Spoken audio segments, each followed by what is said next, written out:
Speaker sir, आपने मुझे सदन में बोलने का मौका दिया, इसका मैं बहुत बहुत आभारी हूं। धन्यवाद। कल प्रधानमंत्री जी ने अपने भाषण में विपक्ष के बारे में बोला था कि विपक्ष आंदोलन की बात कर रहा है, मगर जो कृषि कानून है उनके कंटेंट के बारे में और उनके इंटेंट के बारे में विपक्ष नहीं बोल रहा है। तो मैंने सोचा आज प्रधानमंत्री जी को खुश करें और जो 3 किसान के बिल हैं, खेती के बिल हैं, उनके कंटेंट का और इंटेंट का की बात करें। हाँ, बजट पे बोलेंगे। आप शांत हो जाइए प्लीज। मालूम है किसान का मुद्दा भी बजट का मुद्दा है, आप उनका आदर कीजिए।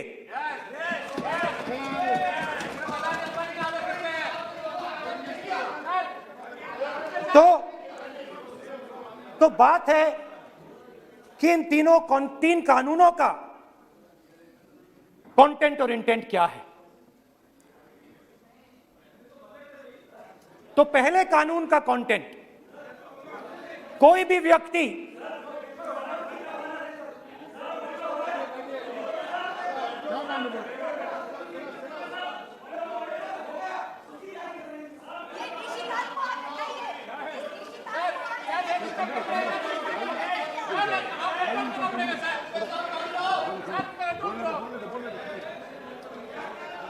तो पहले कानून का कंटेंट क्या है?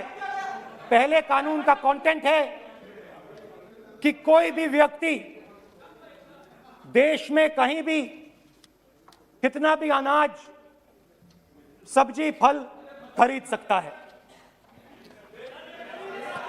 जितना भी खरीदना चाहता है खरीद सकता है। तो अगर खरीदी देश में अनलिमिटेड खरीदी होगी तो मंडी में कौन जाएगा? मंडी में कौन जाके खरीदेगा? तो पहले कानून का कंटेंट मंडी को खत्म करने का है। इसका लक्ष्य मंडी को खत्म करने का है। दूसरे कानून का कंटेंट क्या है कि बड़े से बड़े उद्योगपति जितना भी अनाज, जितना भी फल, जितनी भी सब्जी स्टोर करना चाहते हैं वो स्टोर कर सकते हैं, कोई लिमिट नहीं, जितना वो होल्ड करना चाहते हैं कर सकते हैं। दूसरे कानून का कंटेंट एसेंशियल कमोडिटीज एक्ट को खत्म करने का। दूसरे कानून का कंटेंट जमाखोरी को अनलिमिटेड तरीके से हिंदुस्तान में चालू करने का। अब तीसरा भी कानून है। तीसरा कानून का कंटेंट जब एक किसान हिंदुस्तान के सबसे बड़े उद्योगपति के सामने जाकर अपने अनाज के लिए, अपनी सब्जी के लिए, अपने फल के लिए सही दाम मांगे तो उसे अदालत में नहीं जाने दिया जाएगा। तीसरे कानून का कंटेंट आपको याद होगा, स्पीकर सर,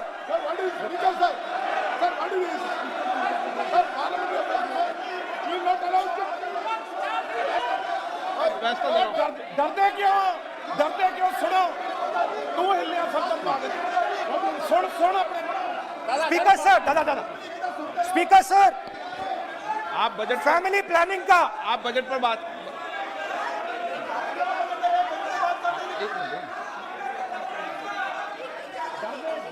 आप सर सालों पहले फैमिली प्लानिंग का एक नारा था आपको याद होगा, हम दो हमारे दो। अब मैं इंटेंट की बात करता हूं, कानून के इंटेंट की बात।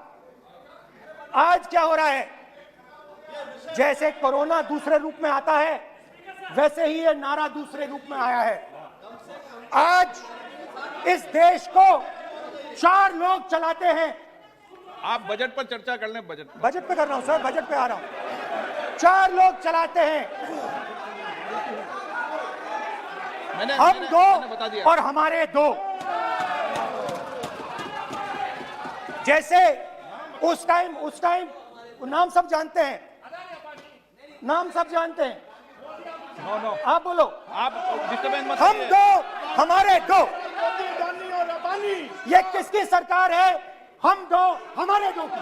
माननीय सदस्य इधर। तो आप आसन को पहले संबोधित करें। कानून का इंटेंट बताता हूं। आप आसन को संबोधित करें। पहले कानून का इंटेंट माननीय सदस्य आप आसन कि को हमारे संबोधित दो करें। मित्रों में से एक जो सबसे बड़ा मित्र है, उसको पूरे हिंदुस्तान के अनाज, फल और सब्जी को बेचने का अधिकार। यह है पहले कानून का इंटेंट। नुकसान किसका होगा? नुकसान ठेले वालों का होगा, नुकसान छोटे व्यापारियों का होगा, नुकसान जो लोग मंडी में काम करते हैं, लाखों लोग, उनका होगा। अब चलिए दूसरे कानून की इंटेंट की बात करते हैं। दूसरा कानून का इंटेंट दूसरे मित्र की मदद करने का है। दूसरे मित्र को पूरे देश में अनाज, फल और सब्जी की स्टोरेज की मोनोपोली दी जा रही है। आज दूसरा मित्र 40% हिंदुस्तान का अनाज अपने साइलों में रखता है। ये कांग्रेस पार्टी की बैठक नहीं है, ये सदन है। अगर बजट में साइलोज में रखेगा। ये सभा नहीं है। प्रधानमंत्री कहते हैं सर मैं अध्यक्ष जी आपको कहना चाहता हूँ, जब आपने बजट के लिए चर्चा के लिए पुकारा, मैं बता रहा हूँ, एक मिनट बैठिए। माननीय सदस्य, आज बजट पर चर्चा है, मैं आग्रह करता हूँ। प्रधानमंत्री कहते हैं बजट पर ही कि अपनी मैंने बात करते हैं। ऑप्शन दिया है। हाँ, आपने ऑप्शन दिया है। 3 ऑप्शन दिए हैं। पहला ऑप्शन भूख, दूसरा ऑप्शन बेरोजगारी, तीसरा ऑप्शन आत्महत्या। ये 3 ऑप्शन आपने दिए हैं। अब देखिए मामला क्या है। मामला यह है कि हिंदुस्तान का सबसे बड़ा बिजनेस, सबसे बड़ा व्यापार एग्रीकल्चर का है। अब बजट 40% आबादी इस पे जीती है, इससे जीती है। 40 लाख करोड़ रुपए का धंधा है।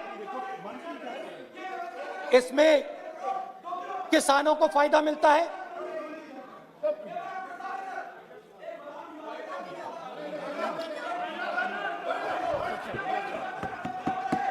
तो दूसरे कानून का थोड़ा मैं इंटेंट समझा देता हूं। दूसरे कानून का इंटेंट है, पानी दो, पानी गिर जाएगा, पानी दो। दूसरे कानून का इंटेंट है कि एक व्यक्ति को आप पूरे देश के अनाज की स्टोरिंग की मोनोपोली दे दो, और जब किसान अपने अनाज के लिए सही दाम मांगने जाएगा, तो जिसके पास स्टोरेज की मोनोपोली होगी वो मार्केट में अनाज डालेगा और किसान से कम पैसे में खरीद करेगा। और जब वही किसान कंज्यूमर बन के अपना ही माल खरीदने जाएगा, तो वही व्यक्ति अपने गोदाम से जब बजट पे चर्चा है सर, बजट पे चर्चा है, राष्ट्रपति अभिभाषण पे आपने चर्चा समाप्त कर दी, प्रस्ताव पास करके राष्ट्रपति जी को भेज दिया, अब उसी पे चर्चा करके राष्ट्रपति जी का भी और आपका भी अपमान कर रहे हैं सर। ये आपका भी अपमान कर रहे हैं, सदन का भी अपमान कर रहे हैं सर। ये कि इस देश की जो रीढ़ की हड्डी है, किसान, मजदूर, छोटे दुकानदार, व्यापारी, उस रीढ़ की हड्डी को तोड़ के टुकड़े टुकड़े करके 2 मित्रों को दे दो। Sir rule 218 sir, rule 218 sir, rule sir, the debate on appropriation bill shall be restricted. अरे बिदुरी Sir, what is it? आदि रंजन जी को बता जाए। Minister is also disturbing. Ramesh. What is it? आदि Sir, Ranjan sir, ji. sir, sir, 2214. Adi Sir, Ranjan rule ji. 214. Sir, discussion of a general character. Sir, discussion of a general character may be allowed on the motion or any amendment moved thereto, but the details of the grant shall not be discussed further. Then is necessary to develop the general point. Sir, discussion on general point is allowed. So discussion, it is the discussion on general point. Discussion of general point is allowed in the rule book. Discussion of general point. अच्छा budget में क्या agriculture मुद्दा नहीं है? Budget में क्या agriculture मुद्दा नहीं है? तो बजट में जब एग्रीकल्चर मुद्दा है तो बजट में क्यों चर्चा नहीं हो सकता एग्रीकल्चर? दादा My point of order is simple. You listen to this, sir. Please. 349. It says, while the House is sitting, a member, 2, shall not interrupt any member while speaking by disorderly expression or noises or in any other disorderly manner. While Honorable Member Rahul Gandhi is speaking, तब तो जिन्होंने disturb कर रहा है, तब कर रहा है, अब कोई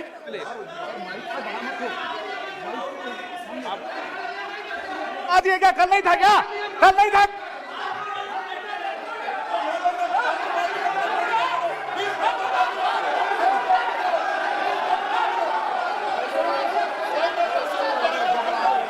अडानी का नाम खुद ले दिया। खुद ले दिया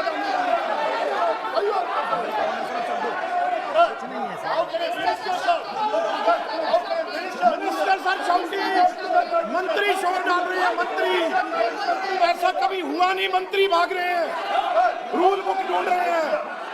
अरे क्यों घबरा गए? अभी तो बोले ही 5 मिनट हैं। अभी तो बोले ही 5 मिनट हैं। तो हम दो हमारे दो,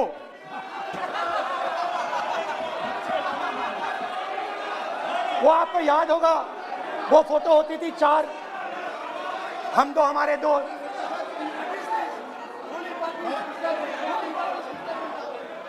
क्यूट से चेहरे थे, सुंदर सुंदर चेहरे, मोटे मोटे चेहरे, हम दो हमारे दो। खैर, इससे होगा क्या? जब ये कानून लागू होंगे तो जो इस देश के किसान हैं, इस देश के मजदूर हैं, छोटे व्यापारी हैं, इनका धंधा बंद हो जाएगा। इनमें से किसानों की खेत चली जाएगी, किसान को सही दाम नहीं मिलेगा, छोटे दुकानदारों की दुकान बंद हो जाएगी और सिर्फ 2 लोग, हम दो और हमारे दो इस देश को चलाएंगे। हिंदुस्तान का फूड सिक्योरिटी का सिस्टम है वो नष्ट हो जाएगा और पहली बार सालों बाद एक बार फिर पहली बार हिंदुस्तान के लोगों को भूख से मरना पड़ेगा। रूरल इकोनॉमी नष्ट हो जाएगी और ये देश रोजगार नहीं पैदा कर पाएगा।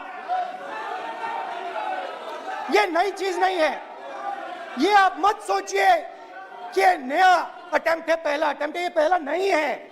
ये काम प्रधानमंत्री ने हम दो हमारे दो के लिए पहले नोटबंदी में शुरू किया था। पहली चोट नोटबंदी थी। आइडिया क्या था?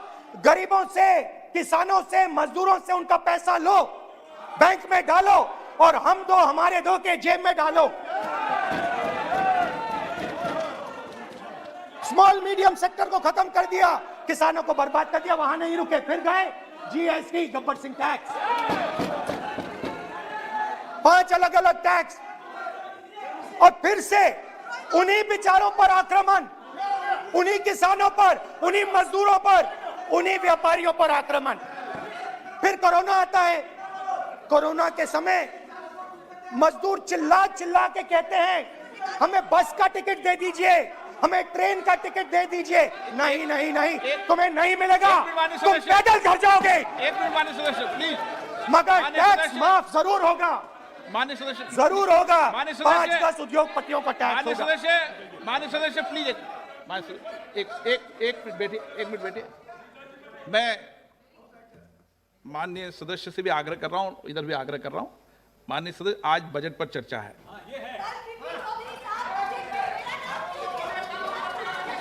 चलो चलाओ। मैं आ रहा हूं सर बजट पे। सर मैं आ रहा हूं बजट पे। मैं सर 5 मिनट में बजट पे आ रहा हूं। मैं फाउंडेशन लगा रहा हूं अभी। फाउंडेशन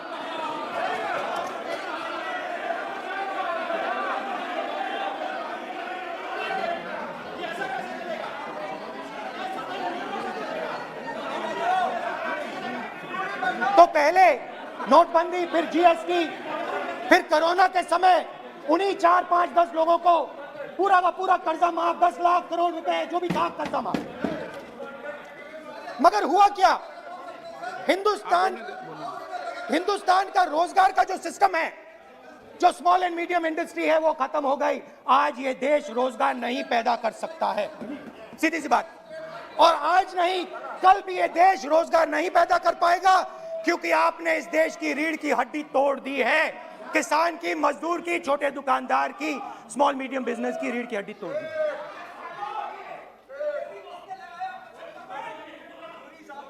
मगर ये मत समझिए कि ये किसानों का आंदोलन है।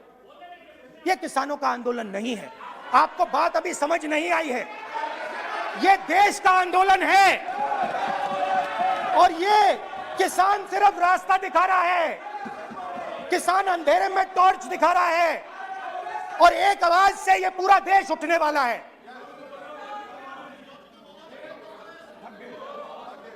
पूरा देश एक आवाज से हम दो, हमारे दो के खिलाफ उठने जा रहा है।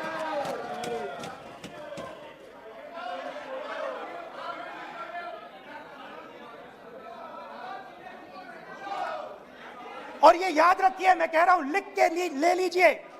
आप सोचते हो कि हिंदुस्तान के किसान को, मजदूर को, छोटे दुकानदार को अपने पैसे से, अपने धन से परे कर सकते हो। ये आप सोचते हो। आप ये सोचते हो। आप लिख के ले लो मुझसे, किसान 1 इंच पीछे नहीं हटने वाला है। किसान आपको हटा देगा, मजदूर आपको हटा देगा, छोटा दुकानदार आपको हटा देगा, मगर वो पीछे 1 इंच नहीं हटने वाला। आपको कानून वापस लेना ही पड़ेगा। अब बात करते हैं बजट की। जब बजट पर बातचीत करने की बात उठी थी, प्रेसिडेंट एड्रेस पे बात करने की बात उठी थी, तो हमने कहा था, विपक्ष ने कहा था, हमें किसानों के आदर करने के लिए किसानों के सब्जेक्ट पे अकेला बोलने दीजिए। एक साथ हम सब मिलकर किसानों के मुद्दे पे बोलेंगे। स्पीकर सर ने सरकार से पूछा और सरकार ने कहा नहीं, किसानों के मुद्दे पर चर्चा नहीं होगी, बजट पे होगी और प्रेसिडेंट एड्रेस पे होगी। अलग चर्चा किसान के मुद्दे पे नहीं हो सकती।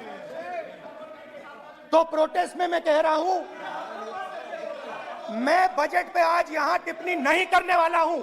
मैं आज सिर्फ किसान के मुद्दे पे बोलूंगा और उसके बाद मैं अपना मुंह चुप कर दूंगा। अंत में मैं कहना चाहता हूं कि जो 200 किसान शहीद हुए, उनको इन लोगों ने श्रद्धांजलि नहीं दी। मैं सब सांसदों से कहना चाहता हूं, मैं अपने भाषण के बाद 2 मिनट शहीदों के लिए मौन रहूंगा। आप मेरे साथ खड़े हो जाइए। धन्यवाद।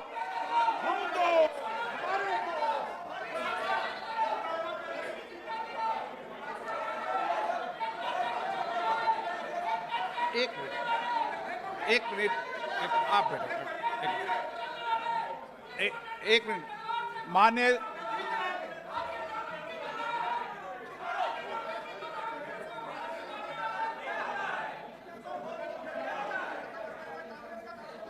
मान्य सदस्यगण,